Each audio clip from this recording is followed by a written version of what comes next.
Hello everyone. Today I just make the word announce. Maybe we have the new friend coming to check on our video. So I'm Captain Gibbers Lee. For those who are looking for serious material, they can find in my essays in the collision avoidance, which I post on the Maritime Mentors website. You can looking for the wrong thing because the old sailor is seeing bad, and this captain is wrong thing. That sailor is seeing and bad. This captain have wrong the thing. Okay, which means Chinese I can do it. Do what? Collision avoidance. So check on the website, then you can see my work on this material.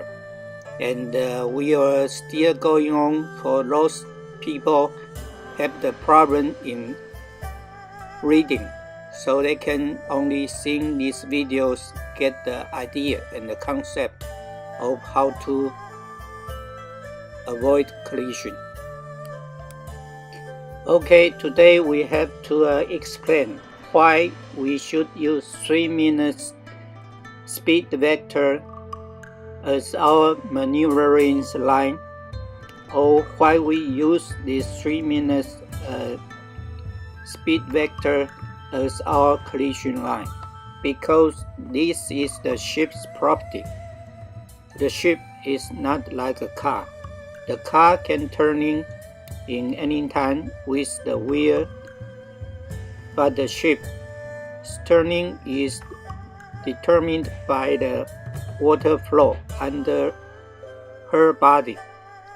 So once you apply the rudder, the ship just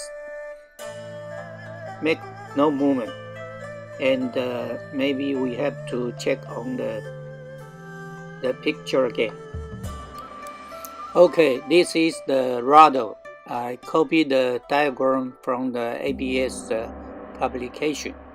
Have you wondered why a small piece of iron plate take the length of whole ship 5% can turning so big a ship? Use only a small portion of the plane and change the angle.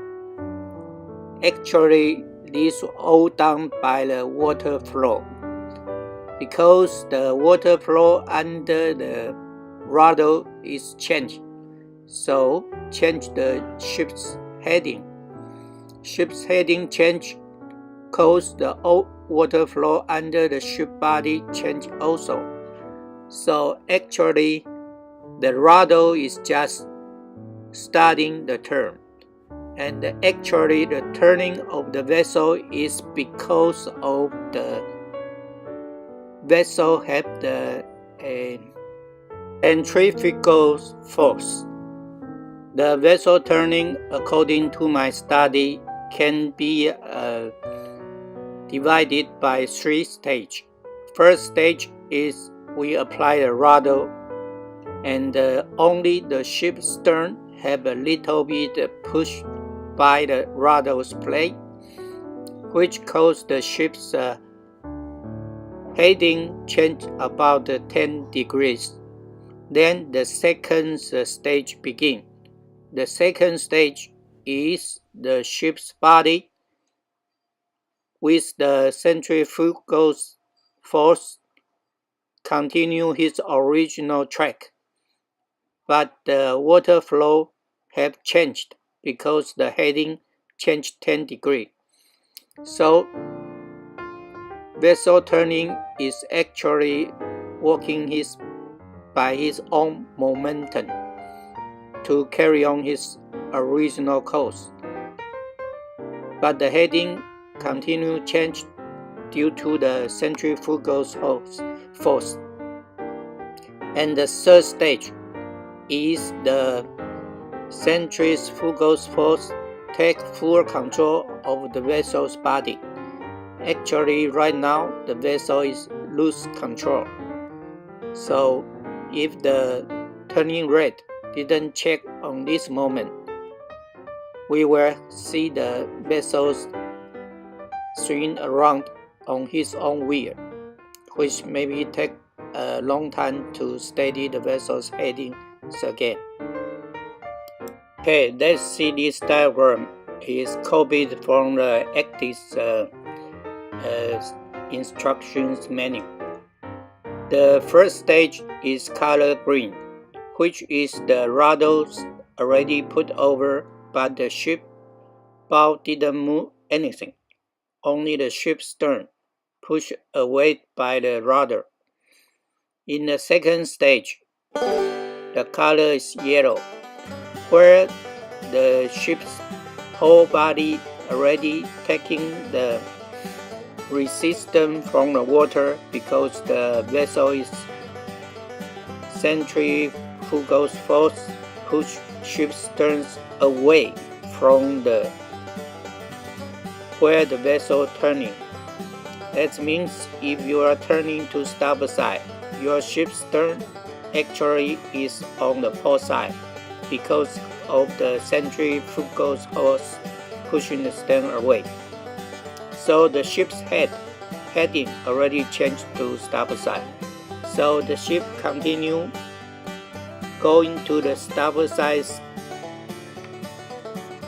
direction, and only at the third stage, the ship's whole body can leave the original coastline. So, if for the turning to be effective to avoid the collision, like the red vessels ahead, the vessel must be in the third stage, which means we have left the original track or original coastline. Remember, we have said many times, the collision point or the collision's risk only happen at the original coastline. So if the vessel's bow or vessel's stern cannot leave the original coastline, actually your maneuvering to avoid the collision is useless. So the turning must be at the third stage to effect the avoidance action. So that's why we need 3 minutes. Usually one stage takes about 1 minute or half minute. It's decided on which kind of vessel you are working at. You are working at a container vessel, your turning characteristic were something like this. If you use only a rudder 5 degrees or 10 degrees, usually there will be 5 or 6 ship's lengths to clear the coming vessel. But you are working in the tanker or the bulk carrier, you can use only 2 or 3 ship's lengths to making the turn. The ship's advance is decided by which kind of vessel you are working, and also a very important factor, which is your ship's length, because this is the criteria the IMO used to judge the vessel is qualified for a class association's approval. If the vessel, usually the criteria for turning is vessel must be able to make a turn with 4.5 ship's length to turning 90 degrees. Today in this talk we covered too many technical informations, which was very hard for the junior officer, for the student. So we have full discussion later, and we are stopping here. just give us some rough idea. Then we add from time to time to update the knowledge we have. So next talk we will continue on the case studies. So see you next time. Bye bye.